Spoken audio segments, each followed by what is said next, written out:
Tweet किया है, उन्होंने कहा है 100 सीट के अंदर सिमट जाएगी बीजेपी अगर वो हिंदू मुस्लिम धर्म मुस्लिम सीबीआई ईडी आईटी ये सब नहीं करे तो।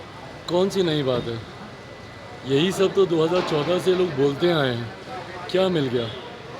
हकीकत है जितना प्रहार ये लोग प्रधानमंत्री जी पर इस तरीके से करेंगे उतना ही फ़ायदा राजनीतिक तौर पर एनडीए गठबंधन को होता है।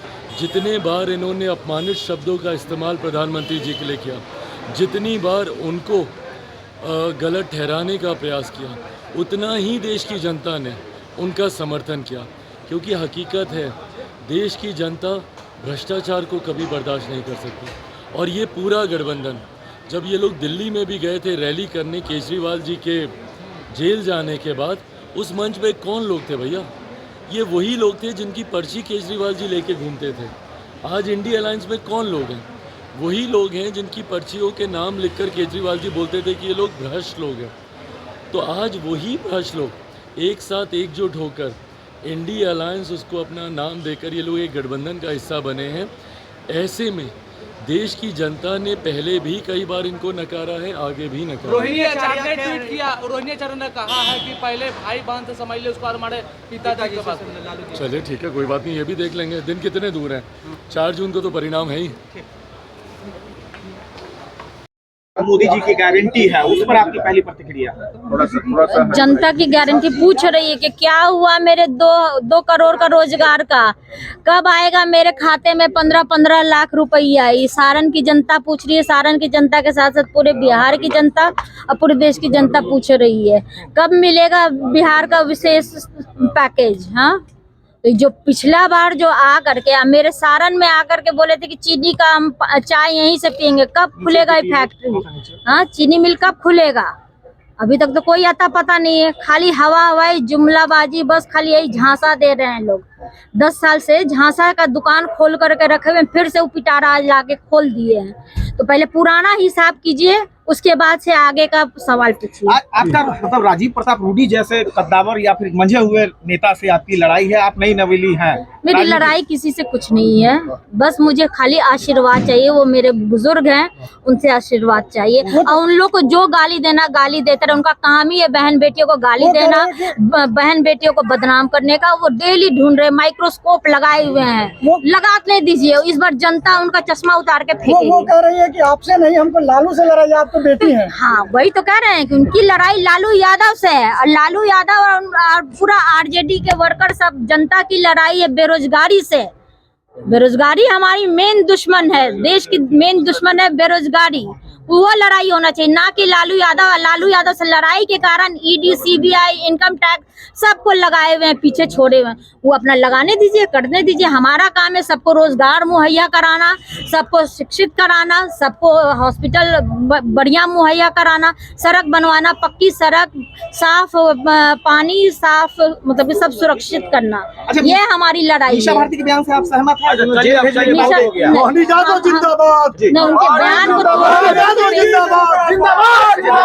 वो इलेक्ट्रॉनिक बॉन्ड के बारे में उसने बोला था, उसको बयान को तोड़ बोले ना कि माइक्रोस्कोप लगाया गया हमारा। अभी हम कुछ बोलेंगे, एक शब्द पकड़ के आप लोग क्या न्यूज नैरेटिव ये गोदी मीडिया करते हैं, चलाते हैं। तो ये तो बदनामी करने के लिए पूरा जैसे राजीव प्रताप रूडी अंकल बोल रहे हैं कि उनकी लड़ाई लालू यादव से, लालू परिवार से है। तो माइक्रोस्कोप लगाए हुए, एक वर्ड खाली आप लोग आके पूछिए, हम फलाना बोलेंगे, वो लोग ढिमकाना लगा करके चमका देंगे पूरे देश दुनिया में। ऐसी तो बदनाम करते हैं, यही तो बदनाम करके रखे हुए हैं इन लोग। सामने कटिएगा। अरे बस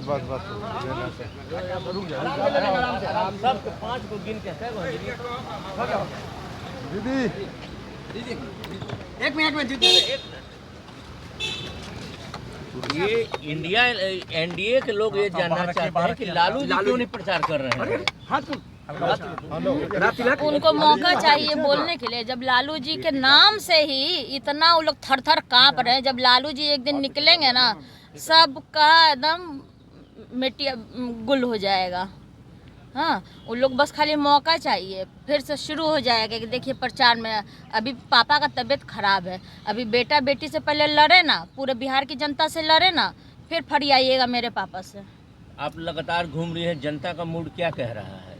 जनता का मूड बदलाव का मूड है। इस बार जनता पागल हो गई है कि इतना झांसा देता है लोग, इतना झांसा दिया लोग, 2-2 करोड़ रोजगार, हाँ स्पेशल पैकेज बिहार को, महंगाई, इतना महंगाई बढ़ा, 15-15 लाख, सबको इंतजार कर रहा है कि कब देंगे ये। चलिए ठीक है।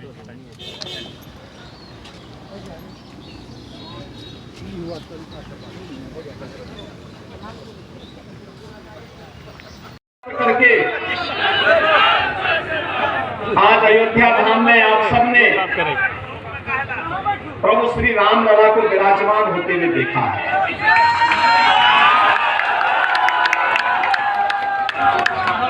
और स्वाभाविक रूप से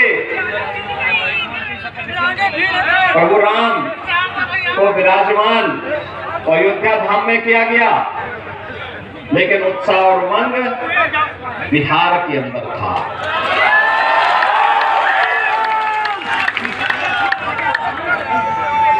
आप बिहार वासियों ने जो उपहार रामलला के 500 वर्षों के बाद विराजमान होने के उपरांत भेजे थे, इसके लिए पूरे बिहार वासियों का मैं हृदय से आभार व्यक्त करता हूं। एक धोखा देंगे, धोखा देकर के फिर से बिहार वासियों के सामने पहचान का संकट खड़ा करेंगे। पहचान का संकट खड़ा करने वालों को लोग एक एक वोट के लिए तरसवा दीजिए। सहमत है ना? सभी सहमत हैं? करेंगे इस कार्य को। पहले ही चरण में वोटिंग है, पहले ही चरण में वोट पोल करना है आप लोगों को। और याद रखना, सुशील सिंह जी को जब आप यहाँ वोट देंगे, उसकी गूंज यूपी के अंदर सुनाई देगी। और यूपी में हम तय कर चुके हैं 80 लोकसभा सीटें यूपी में, और हमने तय कर दिया है, यूपी के लोगों ने तय कर दिया कि 80 की 80 सीट एक मनकों की माला जोड़ा गया, जोड़ा गया। बिहार में भी आप लोग सब सहमत हैं? एनडीए के सभी प्रत्याशियों को विजयी बनाने के लिए सहमत हैं?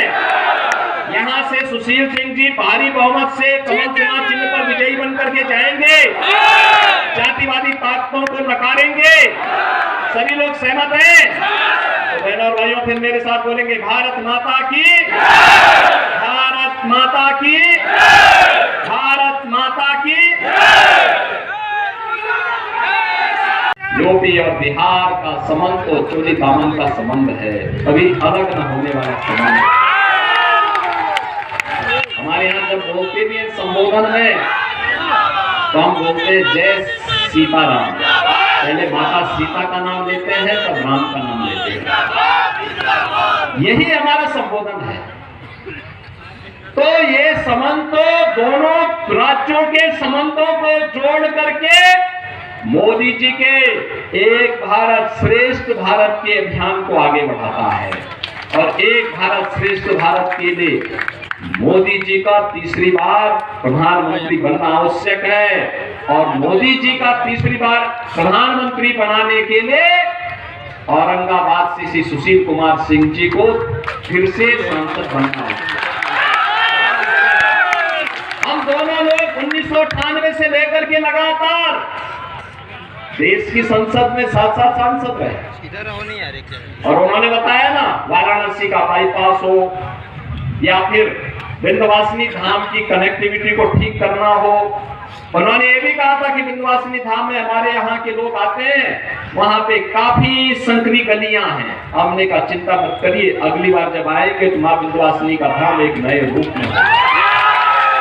और भाइयों, आज तो बासंती नवरात्रि की सप्तमी तिथि है, महाकाली की पूजा होती है। और आज विंध्यवासिनी धाम में लाखों श्रद्धालु दर्शन करने के लिए भी पहुंचे हुए हैं। कोई समस्या नहीं है। क्योंकि हमने गलियारा इतना चौड़ा बना दिया है कि कहीं कोई 1 लाख नहीं, 2 लाख नहीं, 10 लाख लोग भी एक साथ आ जाएंगे, कोई किसी को समस्या नहीं होगी। पहले काशी में 10 लोग एक साथ दर्शन नहीं कर सकते थे। आज काशी में 5 लाख 6 लाख श्रद्धालु अगर एक साथ भी भगवान विश्वनाथ का दर्शन करने के लिए आता है, कोई समस्या नहीं, सभी लोग दर्शन करके जाते हैं। ये सब हो पाया है, मोदी जी का नेतृत्व है, तब संभव हो पाया है। बहनों और भाइयों, भारत की शासकता को कब कहां सम्मान मिलने वाला था? ये कांग्रेस के लोग क्या कहते थे? कहते थे ये कांग्रेस आरजेडी के लोग क्या कहते थे?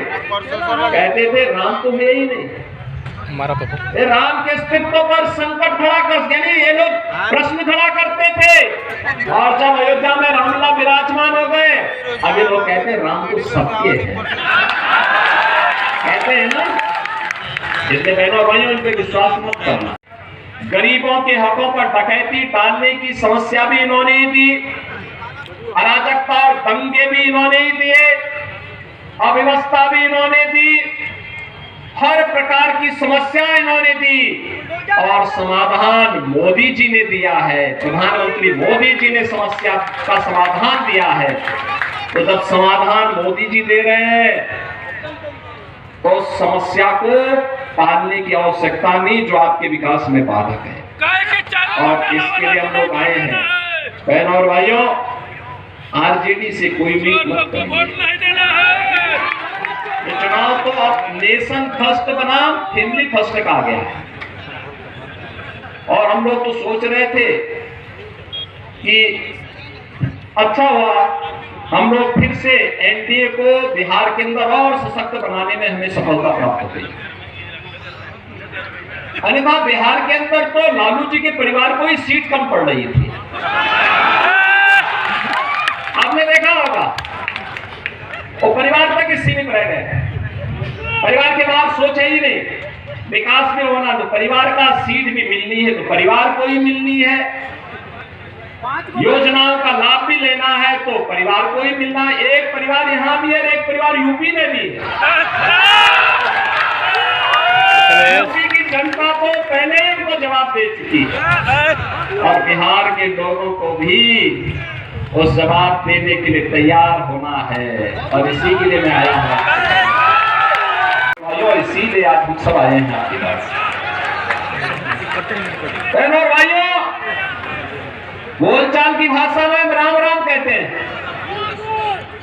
मिलते जय श्री राम बोलते हैं, लेकिन जो कानून नहीं मानता है, देश के खिलाफ साजिश रचता है, उसके लिए भी हम कहते हैं चलो तुम्हारा राम नाम सत्य है।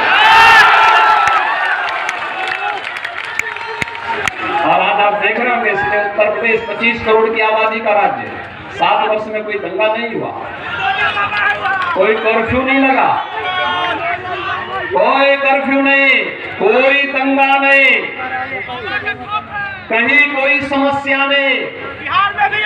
और बहनों और भाइयों, आज वही आश्वासन देने के लिए आए हैं, यह काम केवल बीजेपी और एनडीए ही करेगा।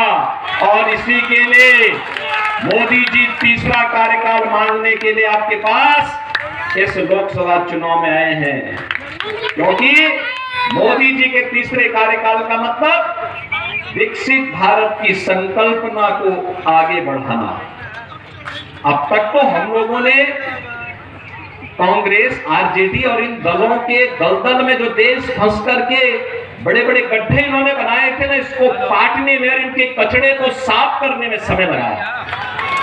अब स्पीड बढ़ा करके भारत को ग्लोबल लीडर के रूप में स्थापित करने का समय आ चुका है।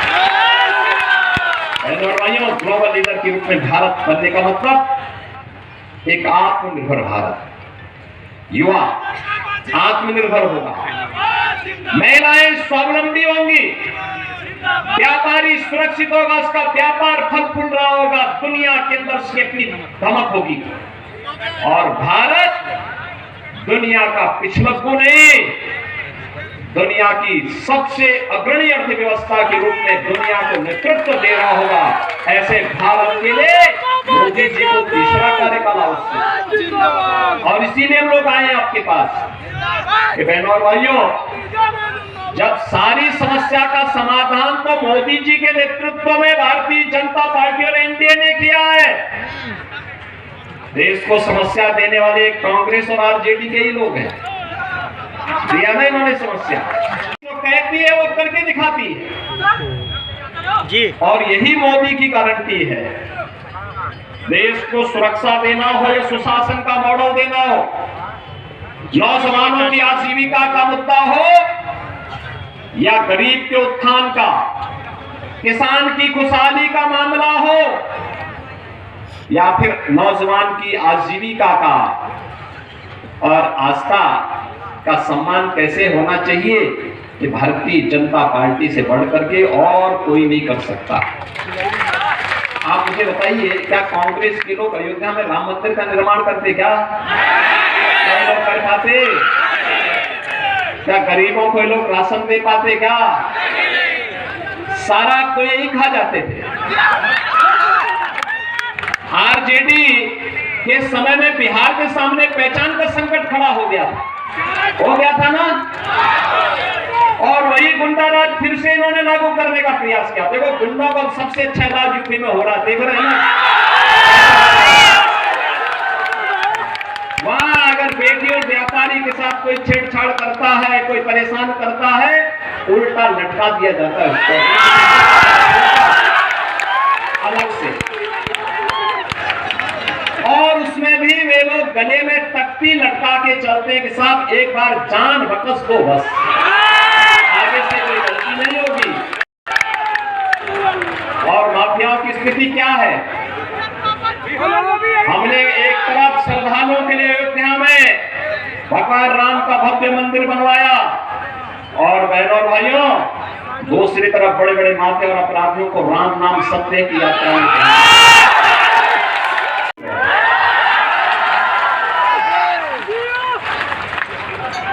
4 करोड़ लोगों को फ्री में आवास दे दिया। बहनों और भाइयों, और मोदी जी ने कल के संकल्प पत्र में एक बात और कही कि 3 करोड़ और आवास अगले 5 वर्ष के अंदर गरीबों को देंगे। इसका सर्वाधिक लाभ तो यूपी और बिहार को ही लेना है। बहनों और भाइयों, 2.5 करोड़ घरों में बिजली का उजाला कर दिया, घर घर बिजली पहुंचा दी, फ्री में कनेक्शन गरीबों को मिल रहे हैं। मुझे याद है कोरोना कालखंड के दौरान जब बिहार के लोग अन्य राज्यों में कार्य करते हुए निकल रहे थे, तो हम लोगों ने कहा कि भाई देखो, भेदभाव मत करना बिहार के लोगों से, क्योंकि माता सीता के मायके से जुड़े हुए लोग हैं और इसलिए उनके साथ भेदभाव मत करें। जो सुविधा उत्तर प्रदेश वासियों को मिले, वही सुविधा हमारे बिहार के बहनों और भाइयों को उपलब्ध करवाना। उनके रहने की व्यवस्था, उनके राशन की व्यवस्था, उनके क्वारंटीन की व्यवस्था, उनके उपचार की व्यवस्था। और आपने देखा होगा उत्तर प्रदेश में भी जो सुविधा मिली थी, उस समय लोगों ने सराहा था कि वाह, हमें अब लगता है कि ये यूपी और बिहार का मेल किस रूप में है। बहनों और भाइयों, को 5 लाख रुपए की आयुष्मान भारत की सुविधा मिल रही है। 50 करोड़ लोगों के जनधन के अकाउंट खोल दिए, जिससे दिल्ली से कोई पैसा अगर सरकार भेजती है, पैसा सीधे आपके अकाउंट में जाए, बीच में कोई दलाल उसमें डकैती में डालने का है। 12 करोड़ अन्नदाता किसानों को प्रधानमंत्री किसान सम्मान निधि का लाभ। 12 करोड़ घरों में शौचालय। 10 करोड़ गरीबों को उज्ज्वला योजना का फ्री में सिलेंडर, और 4 करोड़ लोगों को सिर ढकने के लिए एक पक्का मकान प्रधानमंत्री आवास योजना में। दो निशान नहीं चलेंगे, नहीं चलेंगे। और भारतीय जनसंघ हो या भारतीय जनता पार्टी, वो हमेशा एक नारा लगाती थी, जहां वे बलिदान मुखर्जी, वह कश्मीर हमारा है। लेकिन बहनों और भाइयों, उस सपने को भी साकार किया है प्रधानमंत्री मोदी जी ने। आज कश्मीर में आतंकवाद की जड़ धारा 370 समाप्त करके कश्मीर को भारत की मुख्य धारा के साथ जोड़ा गया। देश के अंदर नक्सलवाद की समस्या का काफी हद तक समाधान हो चुका है। जो कुछ बच्चे कुचे होंगे ना, अगले 5 वर्ष के अंदर उनका भी स्वाहा होगा। बहनों भाइयों, देश के अंदर इंफ्रास्ट्रक्चर कैसे होना चाहिए, 4 लेन और 6 लेन के highway, railway, IIT, IIM, AIIMS, 1 district 1 medical college, world class university और हर घर नल की योजना। मैं सोचता था हर घर में पानी पहुंच पाएगा, लेकिन बहनों और भाइयों बस साकार हो रहा है। और गरीब कल्याणकारी योजनाओं की तो कोई सानी ही नहीं। बहनों और भाइयों, किस हद तक 80 करोड़ लोग 2020 से यानी गत 4 वर्ष से राष्ट्रीय लोक मोर्चा के अध्यक्ष अशोक कुशवाहा जी, अशोक सिंह जी, रामेश्वर बैठा जी, आ रहा है अमृत भूषण राठौर जी, लीजिए मारिएगा का हमारा हिलता है तो ना। भारतीय जनता पार्टी और एनडीए से जुड़े हुए हमारे सभी मर ले वरिष्ठ नेतागण, लाइए। काफ़ी घबराहट है और ये मान के बैठे हैं कि वो हार रहे हैं। ये 400 की जो बात कर रहे हैं, ये घबराहट में कर रहे हैं बात, लोगों को डिमोरलाइज करने के लिए। और लगातार इनके नेता, इनके पार्टी के नेता ये बोल रहे हैं खुलम खुला कि हम संविधान को बदल रहे हैं। ये बाबा साहब का बनाया हुआ संविधान है, कोई अरो गरो बाबा का बनाया हुआ नहीं है। जो भी कोशिश करेगा संविधान को बदलने के लिए, देश की गरीब पिछड़ी और दलित जनता आंख निकाल लेगी इनका। और खबरदार अगर इस तरह का जो साहस किया तो बाबा के बनाए हुए संविधान को बदलने की कोशिश, देश की जनता माफ़ नहीं करेगी, टॉलरेट नहीं करेगी। और ये घबराहट में बोल रहे हैं सीधा, ये देश में चाहते हैं कि अपना शासन लाना, तानाशाही लाना चाहते हैं। संविधान का बदलने का मतलब लोकतंत्र को बदलना, और लोकतंत्र को बदलने का मतलब है कि ये देश में जनतंत्र कायम करना नहीं चाहते, लोकतंत्र को ख़त्म करके और ये तानाशाही की तरफ जा रहे हैं।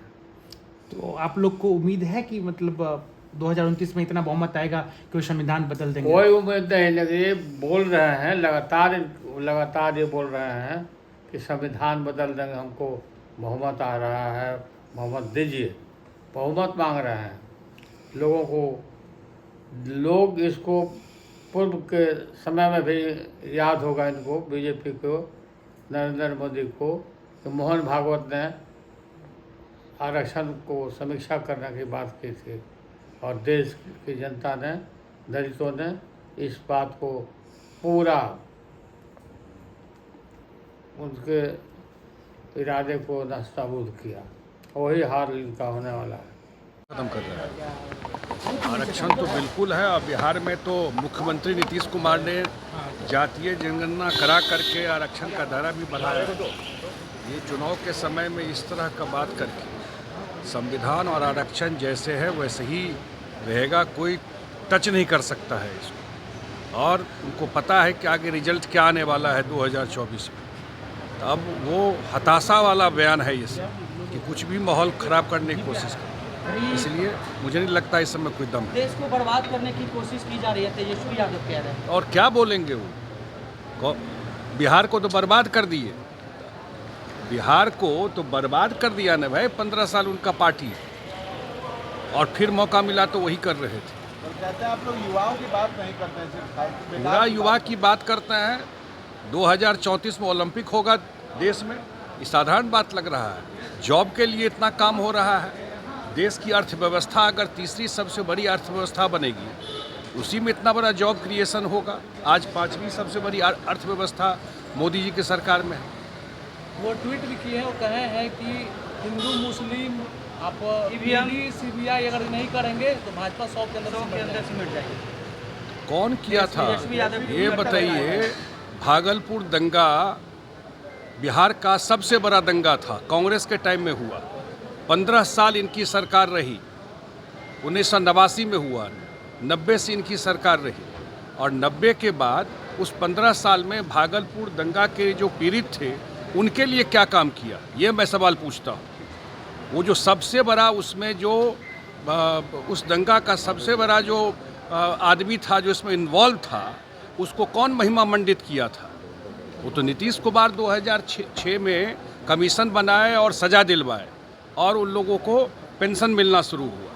तो ये तो इनका न्याय है मुस्लिम के प्रति। वोट लिए है, आज तक कुछ किए नहीं उसके लिए। इस बार मुस्लिम वोट भी जो है, जो अल्पसंख्यक वोट है, वो बड़ी संख्या में एनडीए को देने जा रही है।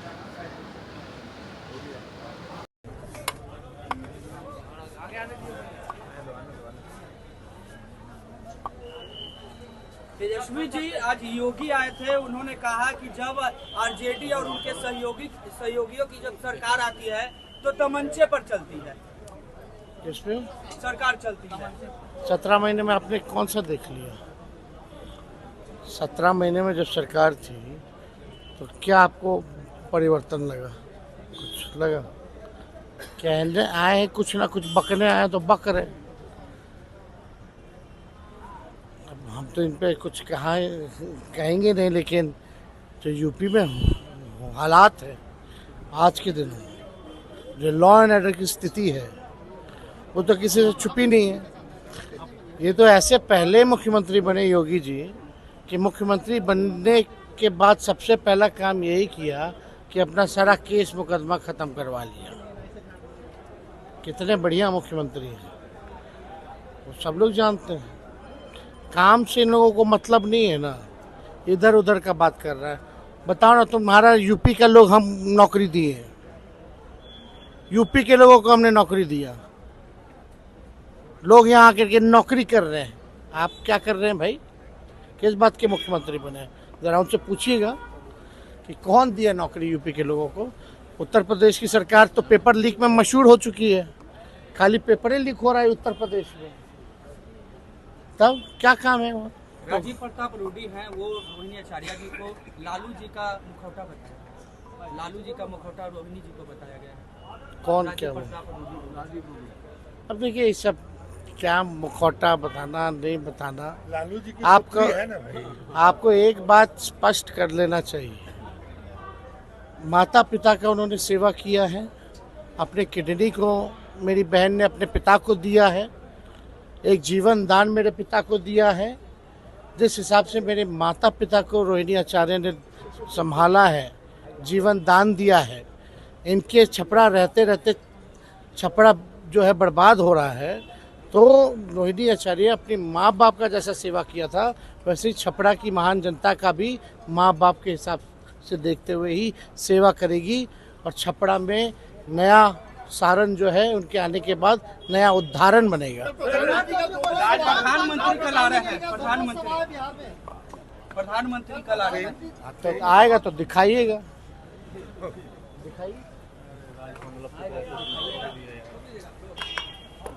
अत्याधुनिक सुविधाओं से लैस God Grace CBSE school Chaugai nursery से 10 तक।